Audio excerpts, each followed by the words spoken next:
Amigas y amigos televidentes, muy buenas tardes. Soy Luis, presentador del programa Volver a Nacer.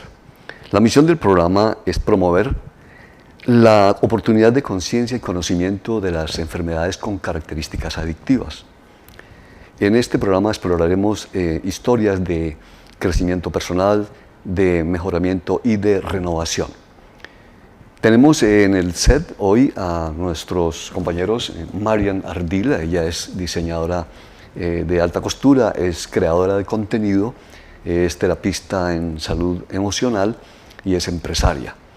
También nos acompaña la doctora Marta Cecilia Montañez, que tiene bastantes especializaciones, entre ellas la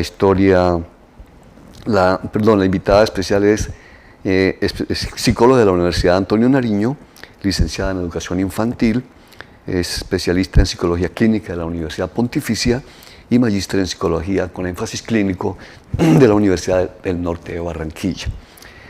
La doctora tiene ya el disfrute de la pensión, trabajó para el Instituto de Bienestar Familiar, su experiencia es grande y también podemos decirle que hace consultas particulares. La doctora también tiene unos hobbies que tienen que ver con leer, con bailar, con hacer jardinería, con hacer juego de mesa con sus amigas, compartir mucho con la familia y especialmente un gusto particular que es viajar con su esposo. También tenemos a Adrián Prada Niño, es un gestor de proyectos, es un terapista y también es una persona que tiene que ver con la parte de el gestor comunitario y mentor personal. Entonces vamos a darle paso a la doctora, a Marian, para que nos indique hoy cómo va a ser la secuencia del programa. Bienvenida, Muy buenas Marian. tardes, apreciados televidentes. Aquí estamos, una tarde más, un momento más. Vamos a compartir con ustedes unas experiencias muy lindas, de verdad que sí.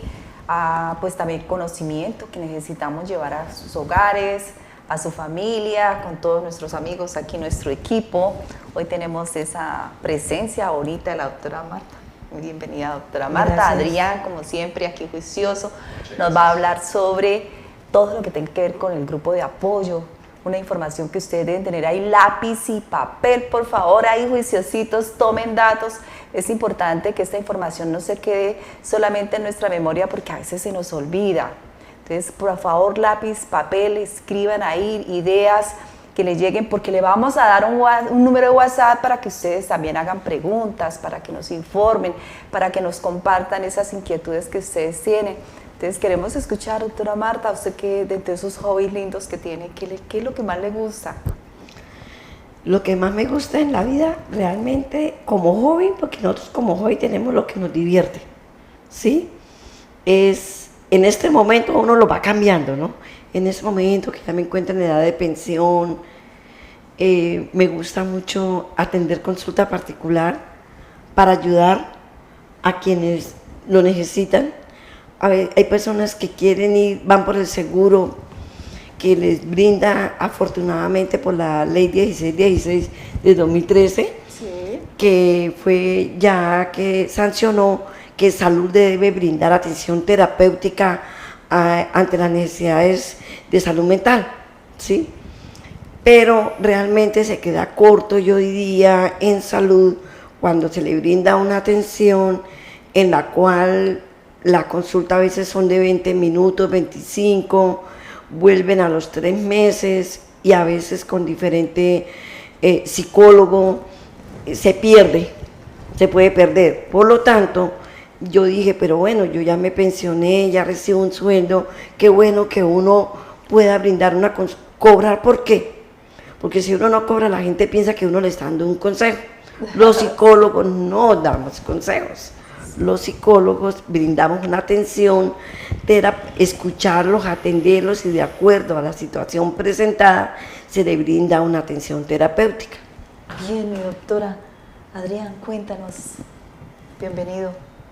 Muchas gracias. Muy buenas tardes a nuestros amigos, a la familia, donde quiera que se encuentren, sea de día o sea de noche que nos estén viendo. Pues muy contento, muy complacido de estar otra vez aquí con ustedes, muy sorprendido de haber conocido hace unos minutos a la doctora Y pues hoy contamos con un especialista, además me sorprendió mucho porque es además especialista con la presentación que hizo Luis, la doctora es especialista en niños y eso tiene una connotación supremamente trascendental porque en el tema de las adicciones pues muchas conductas, como lo veíamos en el programa pasado, que nos comentaba el psicólogo que yo les hacía referencia, Gabón, que estuvo mucho tiempo metido allá en Canadá, él en su reporte, en su libro, indica que efectivamente muchos procesos de los adictos vienen desde la infancia, de esos maltratos, y pues como él decía, corroborábamos que él dice, ¿no? Yo hacía la aclaración y les decía que estamos trabajando conceptualizaciones y trabajamos descripciones personales o a veces profesionales, y él dice que las adicciones no son una enfermedad, sino son una manera de sobrevivir. Entonces, ante esas connotaciones uno queda impactado, y él específicamente, doctora, aducía que muchas de esas conductas vienen desde la infancia. Total, quedan marcados. Entonces quedamos en sus manos. Súper genial, claro que sí. Una pregunta muy amplia, ¿no? De verdad. Bueno, sí. pero vamos a empezar, doctora. Empecemos para que allá mis televidentes y mis queridos que están ahí pendientes de nosotros puedan llevar esa nota bien así en orden, bonita. Primero que todo, pues sería chévere que nos compartiera cuáles son esas características para nosotros poder decir, tiene cara como de adicción. Bueno, con todo el respeto, María Isabel, aquí el doctor Ariel me hizo una pregunta y créame que ese es el paso primero para poder ya luego hablar de las características. Vale, dale, doctora. Qué pena, sí. Bueno, realmente yo tuve la oportunidad de trabajar en el bienestar familiar, donde como psicóloga uno puede ver la cantidad de situaciones que se presentan en los niños. Realmente las adicciones son las cicatrices de la infancia, digo yo, son las cicatrices. A nosotros una de las cicatrices que le puede quedar es porque a mí me golpearon con la hebilla, y el caso de un niño que le quedó marcada aquí la hebilla de la hebilla, casi que no le alcanzaba a quedar en la cara, marcada, con sangre y todo, porque ¿quién golpea? ¿Quién maltrata?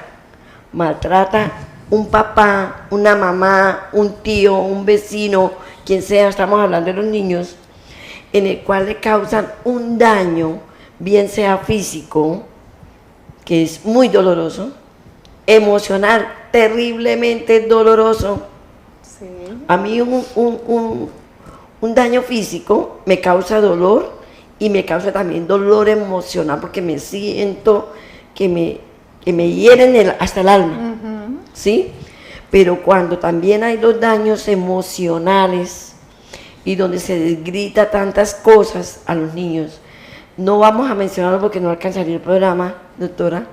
Entonces sí, realmente es decirles que desde allá vienen las cicatrices de la infancia marcadas. Uno de los escapes. Otra forma también es que los papás se llevan a los niños a hacer el mercado, se entran a las tiendas, y vamos a hablar del trago, a consumir el trago.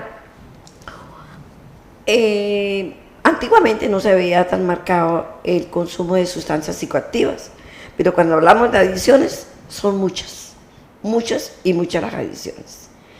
Y antes del programa me habían preguntado algo sobre la adicción al sexo. También es una adicción, y que desafortunadamente nos volvemos desbordantes cuando los papás hablan con los niños escuetamente, tienen hasta relaciones sexuales con una puerta abierta, donde los niños pueden ver que no es la etapa del niño, ¿sí? Para poder entender. Para poder entender qué pasa allá.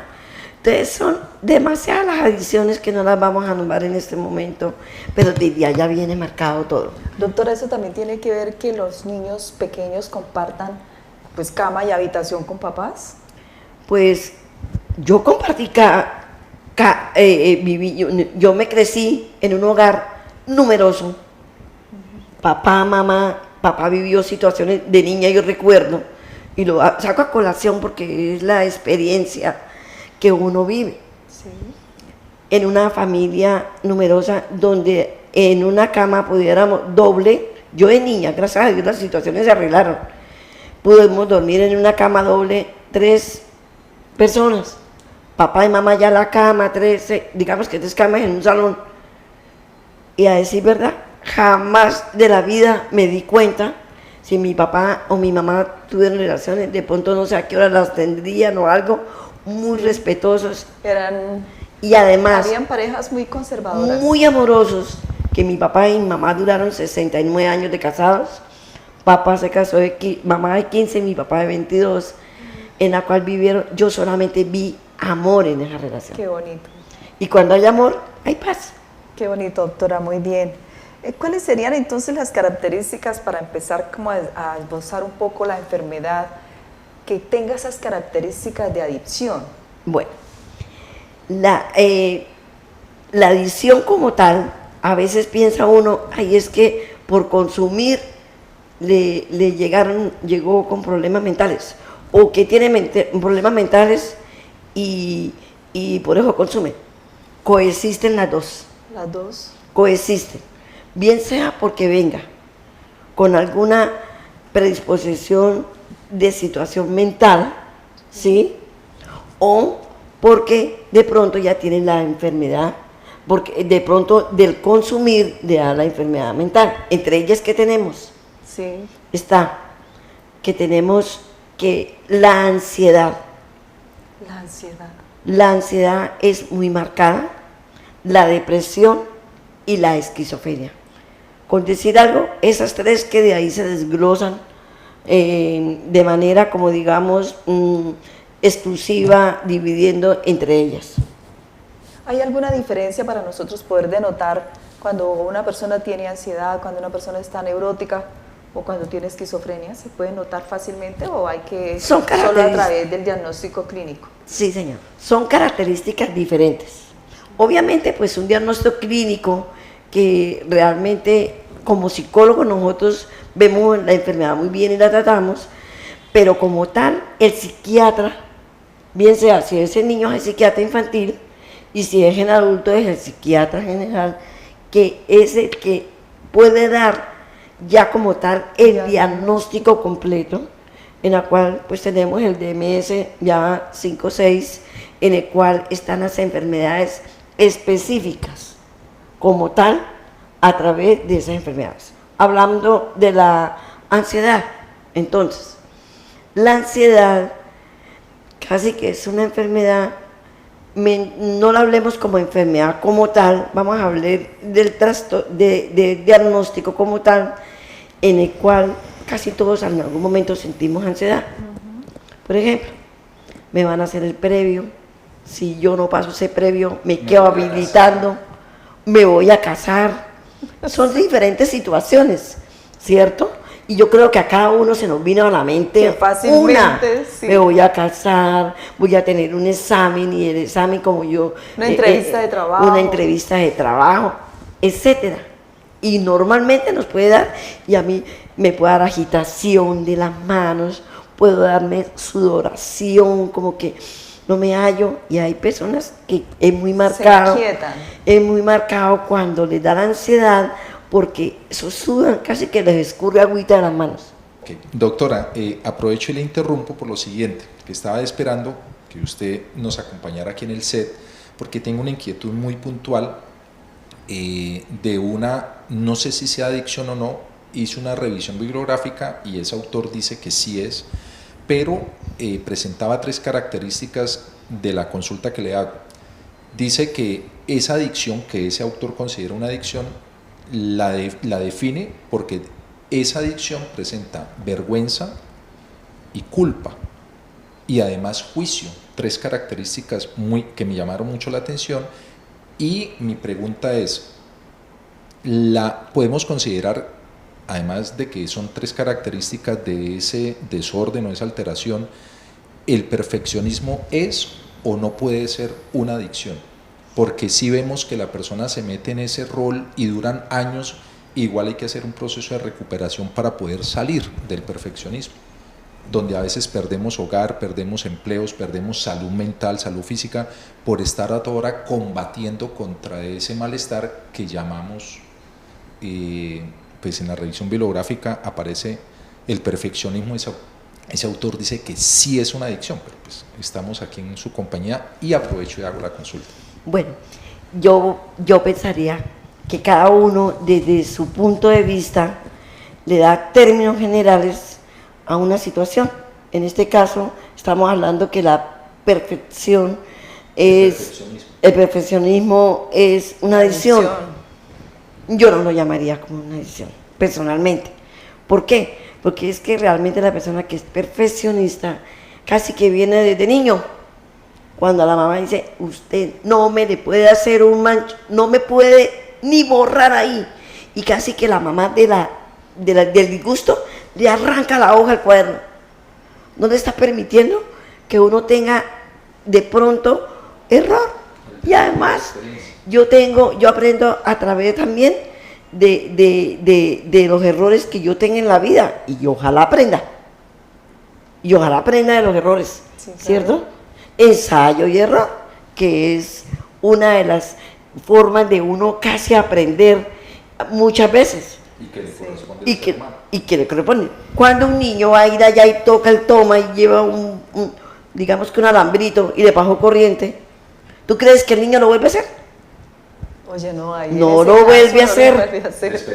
No sí. lo vuelve a hacer porque fue algo tan fuerte. Impresionante. Esto. Entonces, desafortunadamente el perfeccionismo fue otra pregunta aparte de lo que estamos hablando en la ansiedad, pero lo está hablando como una adicción, que es perfecta la pregunta, entonces ahí yo no lo marco. A mí me enseñaron a que tenía que hacer eso perfecto, sin borrones, sin nada, y si me quedó mal, me arrancan la hoja. ¿Se podría decir sí que tiende a volverse obsesivo? Sí, señora, esa es una buena pregunta. La persona perfeccionista se puede volver obsesivo, y peor todavía, cuando yo me vuelvo obsesiva compulsiva, porque obsesivos de alguna manera tenemos todos somos, ¿no? alguito, ¿sí? Alguito. Sí, el verdad. problema ya se convierte en una enfermedad mental cuando yo me vuelvo obsesiva compulsiva. ¿Sí? Sí, señora. Pero como estamos hablando en este caso, no sé si continuamos ahí. Sí, o sea, es como marcar ciertos comportamientos que se rigen como por las mismas características. Sí, señora. Hay algunas que definitivamente se denotan, pues según la Organización Mundial de la Salud, como enfermedad por las características que la conforman, y hay otras que tienden a ser, pero no son, más bien son comportamientos obsesivos compulsivos. Exacto, sí, pero el obsesivo compulsivo es una enfermedad ya marcada mental. Y es terrible al punto que la persona a veces, cuando le llegó la enfermedad, la compulsión lo hace. Es muy marcada una persona que se va a sentar, entonces mueve la silla para acá, para allá, la arregló un puntico más acá, más allá, porque tiene que quedar perfecto. Okay. Ese es un ejemplo que lo voy así como general, sí, del obsesivo compulsivo. Comprensible, completamente. Que es de los más conocidos. Esa es la característica como más conocida. Se puede ir a bañar cuando le dio la enfermedad. Yo tuve la oportunidad de tratar un obsesivo compulsivo bien marcado, sí, estudiando ya en la universidad segundo semestre, no digo la carrera para no marcarla. Él era un hombre que era capaz de ir a la universidad, de dependencia y todo. Cuando le marcó la enfermedad como tal, se le desarrolló ahí. Ya no pudo ni subir a un bus, ya empezó a demorarse, entonces para bañarse podía durar 3 horas para ir a bañarse. Uy, sí, claro, ya le llegó la enfermedad. Se sale de lo normal. No. Entonces, ¿qué pasa? Va a ir a bañarse, la toalla tocaba ponerla así, no así como estaba. La ropa la puso en la cama, y para ponerla en la cama tiene que ponerla que primero vaya la camisa, luego el pantalón, pero no, se acordó que primero tenía que ser el pantalón allá, luego la camisa, y pueden durar en esa rutina. Todo el día. Se le vuelve el obsesivo compulsivo, termina haciendo rutinas como tal, ¿cierto? Entonces ese ya es como un punto totalmente aparte de una adicción, aunque una persona con adicción puede tener comportamientos obsesivos y que puede llegar a tener un comportamiento obsesivo compulsivo también. Puede llegar, de acuerdo a lo que sea la obsesión, que uno lo ve. pero por lo general no es tanto, tendrá que tener de pronto la tendencia. ¿Cuáles serían las causas y los factores de riesgo, doctora? De la... De esa enfermedad que lo lleva a uno a tener ese caos con cualquier actividad que usted haga, porque ya estamos diciendo, puede ser con bañarse, puede ser con comer. Del obsesivo compulsivo, Sí. es que hemos hablado, ¿verdad? Bueno, ¿qué puede ocurrir? Que la persona no podrá irse en el bus, porque si va en el bus es capaz de ir a parar al conductor, y, o sea, se vuelve ya una persona que va a tener que tener compañía. Hay que hacer un trabajo Tener grandísimo acompañamiento constante. de acompañamiento. Ya no es capaz de ni ir a la tienda a hacer un mandado, porque se va repitiendo todo el tiempo. Me encargaron que trajera leche, pan, huevos, queso, esto. Llegar a la tienda, era lo contrario. Me voy de nuevo para la casa. Es que se hace una rutina y se lleva. Pero como él no puede seguir donde iba, tiene que empezar, Otra vez. vuelve e inicia la rutina. ¿Cierto? Eso es como en términos generales lo que es el obsesivo compulsivo. Sí. ¿Mm? Y que realmente pues a veces uno no le pone mucho cuidado a esas situaciones, pero si uno mira desde niño, al niño ha sido un niño en la cual lo han maltratado, lo han gritado, le han dicho que es bueno para nada. O a veces mantienen, los niños que mantienen Bien. solos, doctor. Solos, y Sí, ahora niños que mantienen tenemos, solos. y ahora que estamos viviendo otra situación, de pronto nosotros fuimos, o ustedes están más jóvenes que yo, en la cual Muchas vivimos una situación que vivimos familia. Hoy en día el término de familia es totalmente diferente a la definición de familia. Antes cuando uno dibujaba, lo ponían a dibujar una familia, cada uno pensamos que era, a ver si coinciden con lo que yo voy a decir, uno que dibujaba un comedor, toda la familia ahí, porque es que cuando uno estaba en el comedor, Estaba dialogaba, toda la familia. decía todo, se arreglaban las cosas. No se han recogido los platos, bueno, si uno tenía la empleada los recogía, o si no uno después iba y lavaba, pero era tan rico sentarse uno en el comedor a hablar.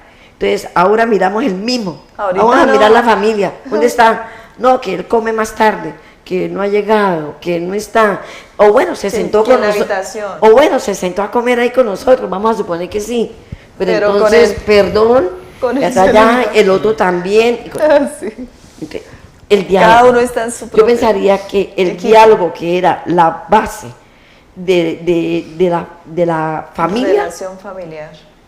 está casi. Bueno, no, hago una observación, es que lo que dice la doctora estaba terminando estaba terminando, perdón, la interpelación de ella, y el diálogo sigue siendo fundamento de la familia, no es el Sí. único, pero sigue siendo fundamento, pero también de la sociedad, también del trabajo, también de todas las De actividades. Yo indico que a nosotros en filosofía, en quinto y en sexto bachillerato, pues por lo menos a nuestra generación, nos hablaban de los diferentes movimientos filosóficos que hubo antes y después de Cristo, y todos ellos tenían una característica en particular, y era que todos conversaban, todos se sometían a foros, absolutamente todos exponían de manera oral sus intervenciones. Tomo un poquito la palabra en este aspecto y hay que volver a lo de antes. Ahorita hay como, no una regresión, sino que se están tomando elementos de hace un siglo para volverlos a implementar en la sociedad actual. Un ejemplo de eso, solamente en Silicon Valley estamos escuchando desde hace 9 años que los dueños de las empresas que desarrollan tecnologías de punta en esta parte virtual y en esta parte digital, ellos llevan a sus hijos a ciertos colegios y les prohíben, ellos mismos como papás establecieron que a los hijos les prohíban el uso de la telefonía celular mientras estén en sus horarios Clases. habituales. Pero algo más que se está rescatando, de pronto a muchas personas no les va a gustar, pero eso hace parte de movimientos pedagógicos, se está volviendo a enseñar por sexos como se enseñaba hace 35 años atrás. Sí. Y no solamente por religiosos, Por sino géneros. algunos colegios han estado tomando esa determinación. Están volviendo a enseñar a hombres por aparte y mujeres por aparte.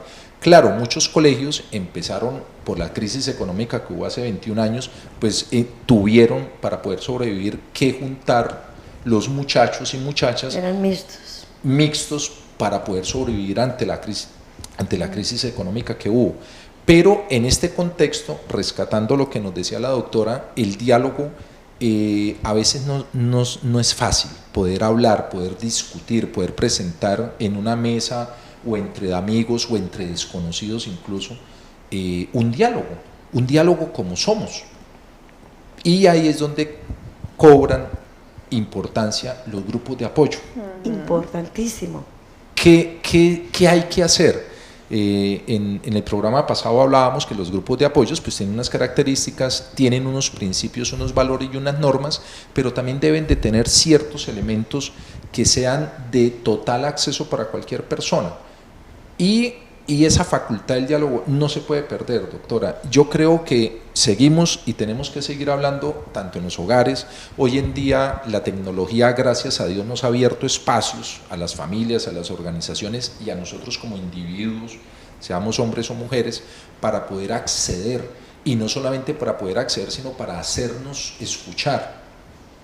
Esto es una bondad que tenemos con los medios de comunicación multimedias y pues hoy en día ojalá se nos dé el acceso 24 horas en el caso en que necesitemos un punto de apoyo. Como decía Arquímedes, dame un punto de apoyo y mover el mundo. Pero cuando nosotros tenemos las circunstancias de las adicciones, particularmente, que es el tema que nosotros trabajamos aquí en el programa, doctora, yo creo que el diálogo no se puede parar.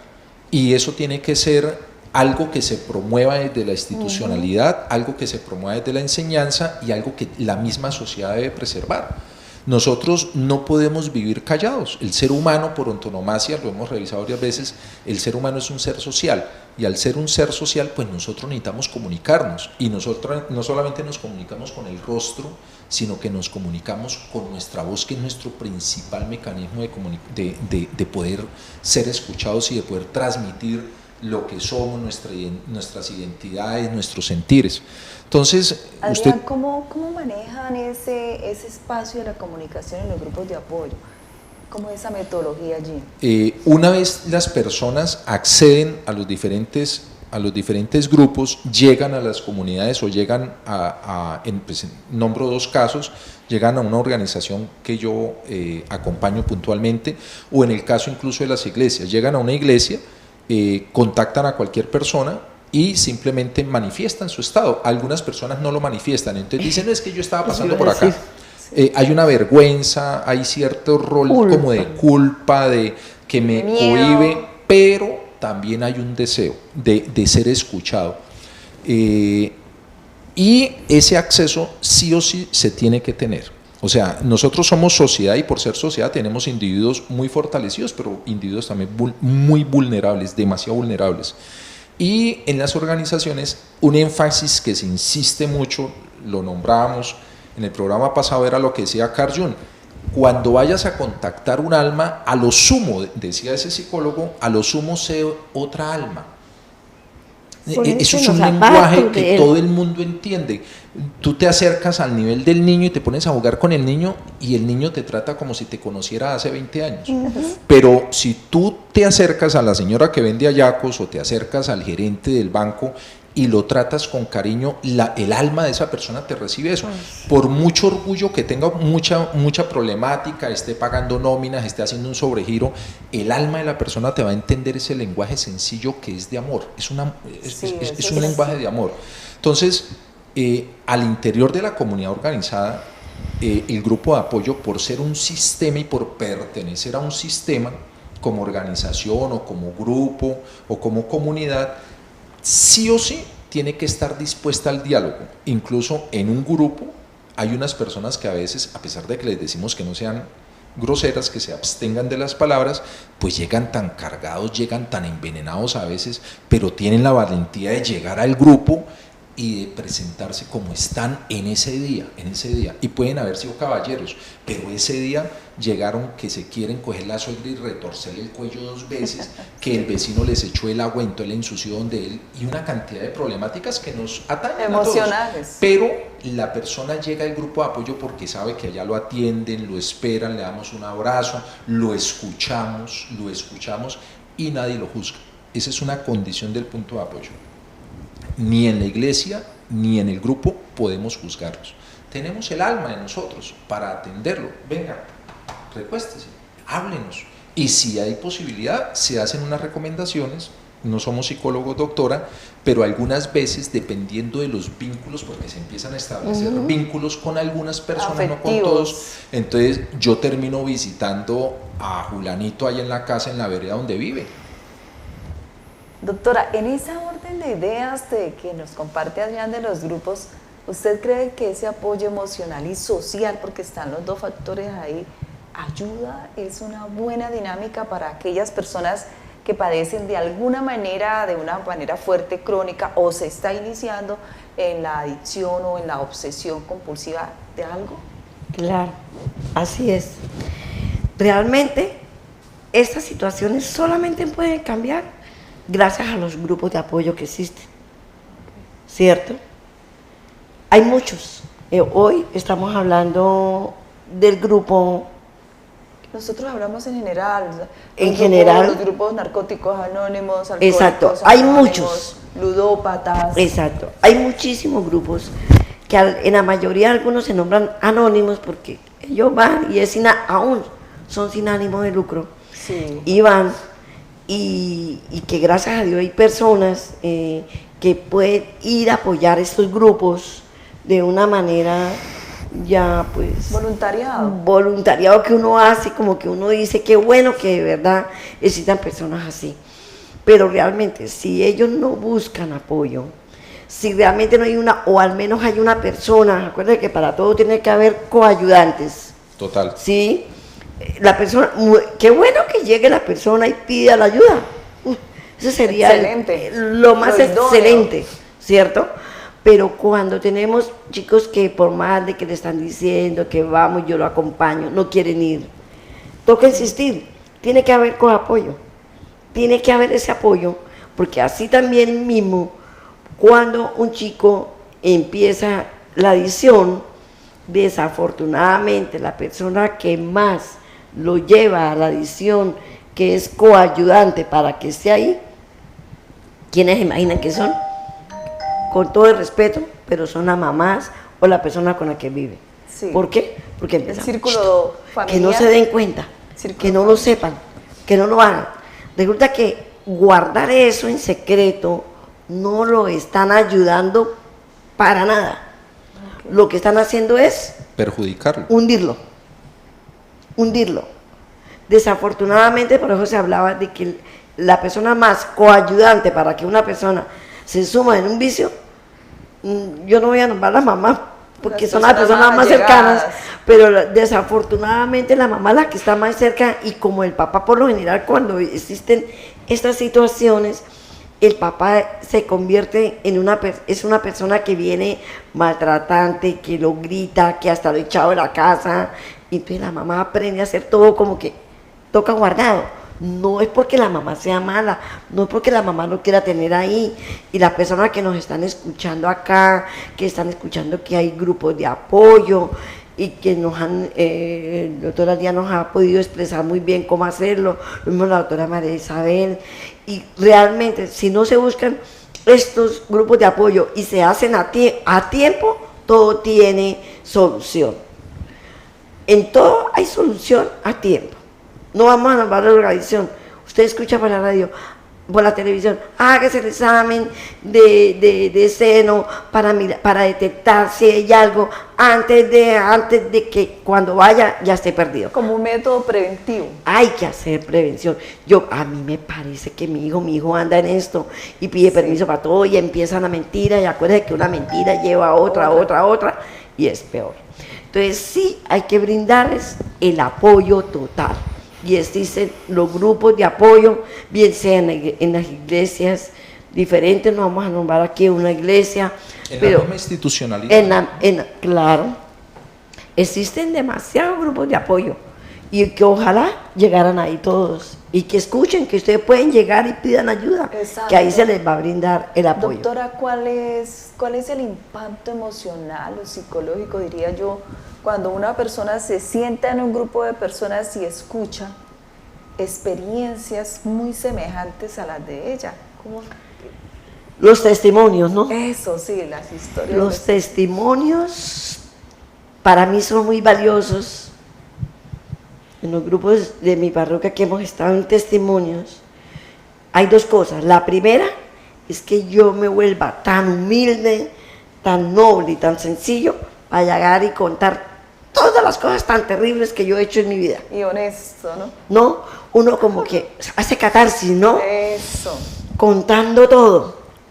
Ese es uno de los principios que yo lo veo y qué bueno y uno escuchar y que la gente a través de la ayuda, de la cooperación, comprensión y de la cooperación que hay en los grupos, lo puedan ayudar.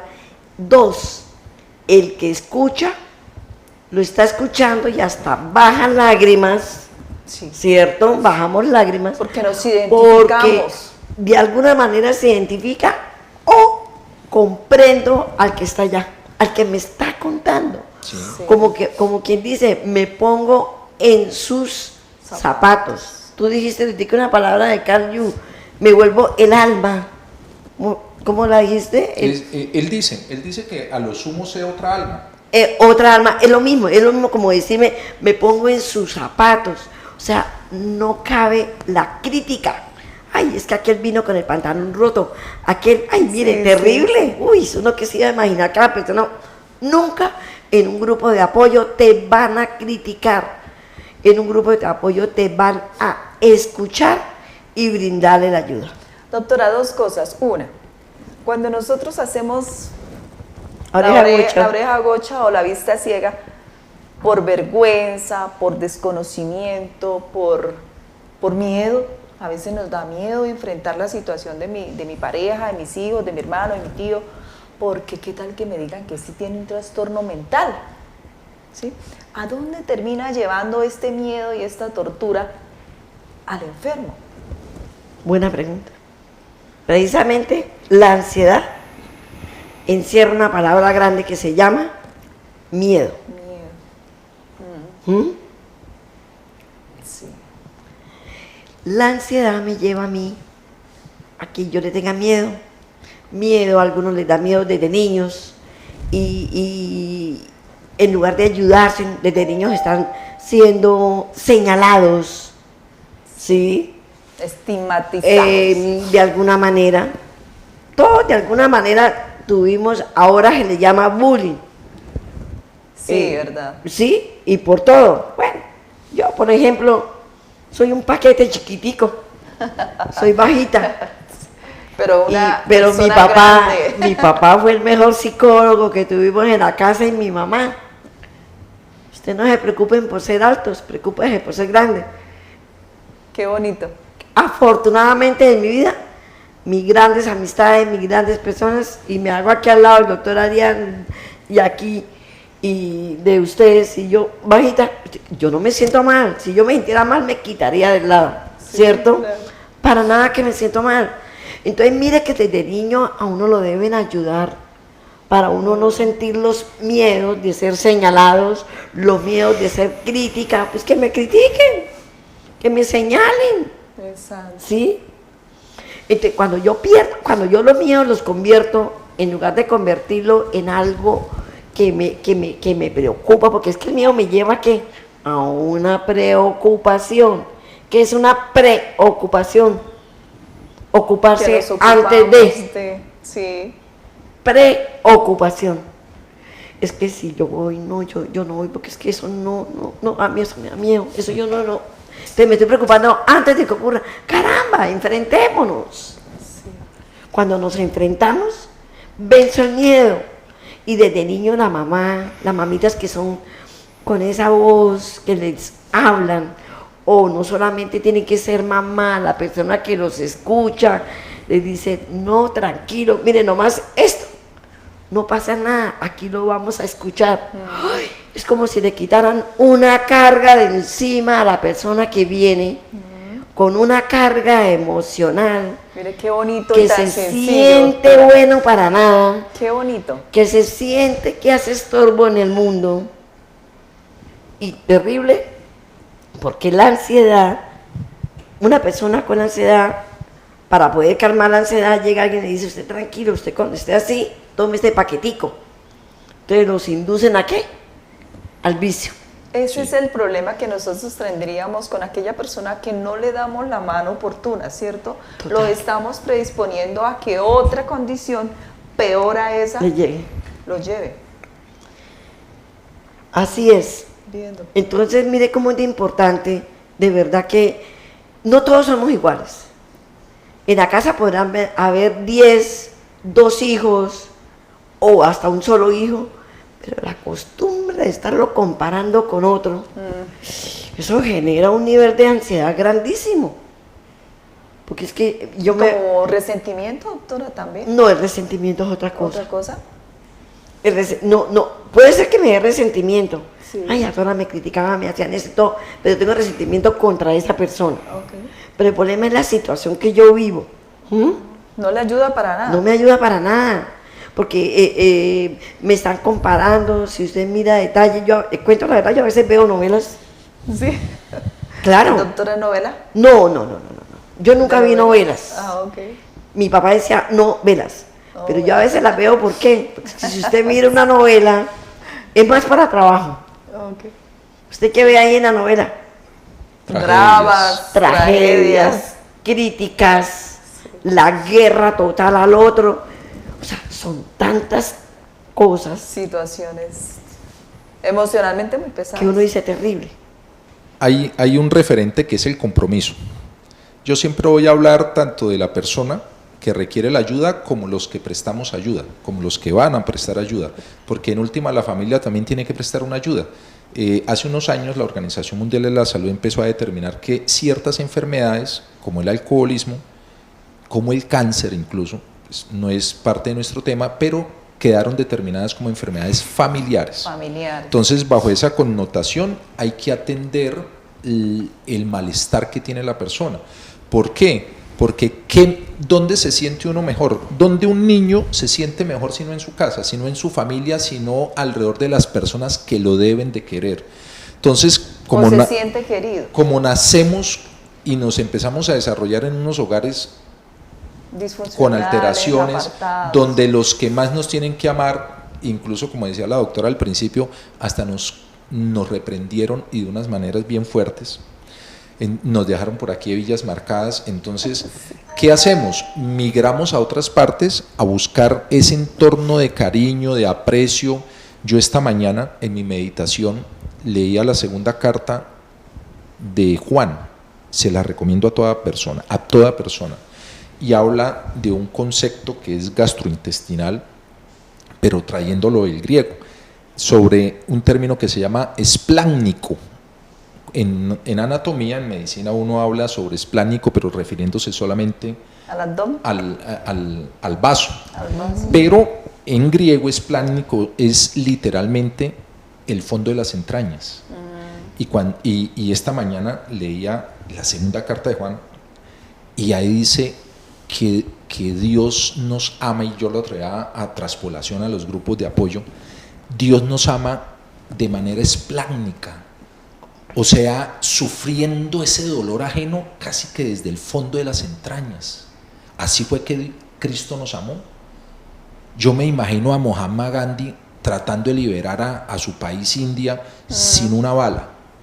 ¿Cómo le dolería, en medio de los defectos que él tuviera, cómo le dolería a su nación? Yo me imagino a Simón Bolívar, que ayudó a libertar nuestras 5 repúblicas.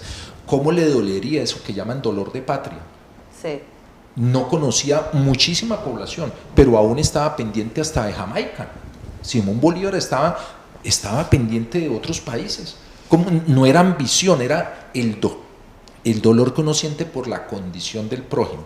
Entonces yo siempre hablo del compromiso que la persona debe tener con su propia recuperación, con su restablecimiento, pero también la otra parte, que es los que brindamos ayuda. en qué nivel estamos de compromiso para con esa persona que llega y que hay que empezarlo a meter dentro de un proceso de acompañamiento, apostolado, de sí se puede, como decía un expresidente de nosotros, sí se puede, sí se puede. Sí. Venga, Adrián, eso está muy bien y la persona que está ahí para prestar el servicio es claro que lo tiene claro, pero el que llega, que no sabe, posiblemente está llegando ahí porque le dijeron que fuera, porque pasó y se dio cuenta que ahí hay como una reunión. Ustedes nombraban ahorita, hace unos 15 minutos atrás, un elemento crucial, el testimonio.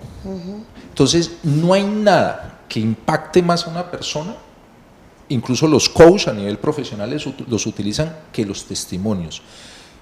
Una de las organizaciones a las que yo asisto ya tiene casi cerca de 100 años y tenemos en estos momentos, en el grupo tenemos una persona que va a cumplir 50 años sin tomarse un trago, ya los cumplió, creo que a él se le hizo el reconocimiento hace 50 años, de los 50 años hace un mes atrás. Entonces, esa persona es un modelo, es una persona muy humilde, muy querido, y él habla y va en compañía de su esposa. Entonces, yo escuchar a una persona que tiene 50 años de no tomarse un trago, de no tomarse un sorbo de cerveza, porque él considera que no se lo debe tener y ha tenido un principio que allá se practica, que es la sobriedad. Y qué interesante la definición de sobriedad, que ha estado sobrio, no solamente por no tomarse un trago, porque su sobriedad lo empieza a implementar en otras estancias de su vida. Entonces, ese testimonio, pues por supuesto que cala el alma, por supuesto que va a calar a uno nuevo. Entonces, ese acompañamiento de muchas personas que ya han hecho el proceso, que están en el proceso y que muy seguramente se van a morir en el proceso, pues sirve de peldaño, sirve de bastón para que el otro, para que el nuevo diga, oiga, venga, ustedes estaban como yo, y se sorprenden, dicen, oiga, de verdad usted lleva todo ese tiempo sin repetirla. Y uno dice, sí, ¿por qué? Pero ves, encuentras a una persona común y corriente, hay del estrato 1, 2, 3, 4, 5, 6, no importa, común y corriente. Entonces, el testimonio es un gancho, pero a la vez es un apalancamiento para que las nuevas personas, para el que esté interesado, para el que crea que no puede, sepa que sí puede, pero Doctora, lo va a hacer en grupo. ¿Cómo ve usted ese impacto de los grupos de apoyo en personas enfermas como las que estabas acabando de describir? Bueno, si nosotros miramos desde el punto de vista cuando una persona tiene ansiedad, depresión, etcétera, enfermedad mental que llame, pues va al psiquiatra. El psiquiatra lo primero que hace es un diagnóstico. Bueno, hace el diagnóstico y después del diagnóstico y todo lo que hace es medicar. Tratamiento. ¿Cierto? Un tratamiento químico, ¿cierto? Bueno, va invadido y de todo, no lo critico, prefiero no decir nada, pero de nada sirve si a la persona no se le hace un tratamiento en el cual esté en grupos de ayuda. Sí. En una atención, por ejemplo, en el caso yo como psicóloga, qué bueno que estos grupos pueda formar un grupo con el mismo grupo de personas que puedan asistir a una consulta, una reunión entre ellos, para darnos cuenta cuáles son las cosas que debemos cambiar y engancharlos en un grupo de apoyo que existen muchísimo. Bueno, y como el tiempo es corto y el programa hay que cerrarlo, invito a los asistentes para que despidan el programa. Marian. Muchas gracias, Luis, así es, ha sido maravilloso, una tarde muy rica, gracias a doctora Marta, gracias Adrián, espectacular, yo creo que ustedes se la gozaron, se la disfrutaron. Por favor, no vayan a botar sus preguntas, sus inquietudes ahí en esa hojita, el número telefónico, porque queremos escucharlos, queremos leerlos en nuestro próximo programa. Agradezco a la audiencia de verdad que hayan puesto tanta atención al programa, que realmente con todos los que estamos acá quisimos darle la mayor información en tan poquito tiempo, pero que realmente les sirva para tomar como esas armas a tomar para empezar e iniciar una actividad en un grupo terapéutico. Y ya les dieron el teléfono a donde se pueden comunicar. Mil gracias a todos ustedes por la invitación. Muchas gracias, doctora Con Marta. Gracias, doctora. La esperamos próximo. Muchísimas gracias. Hoy tuvimos nuestra invitada especial. Nos despedimos desde aquí, desde Piedecuesta, y simplemente les hacemos una nueva invitación. Queremos que nos sigan acompañando y como les decía Marian, tengan todas esas inquietudes y ese deseo por aprender un poco más, pero sobre todo por hacer sociedad, por hacer tejido social, por hacer redes que de verdad nos permitan crecer día a día. Aquí los esperamos en nuestro próximo programa. Hasta pronto, familia y amigos. Chao. Chao.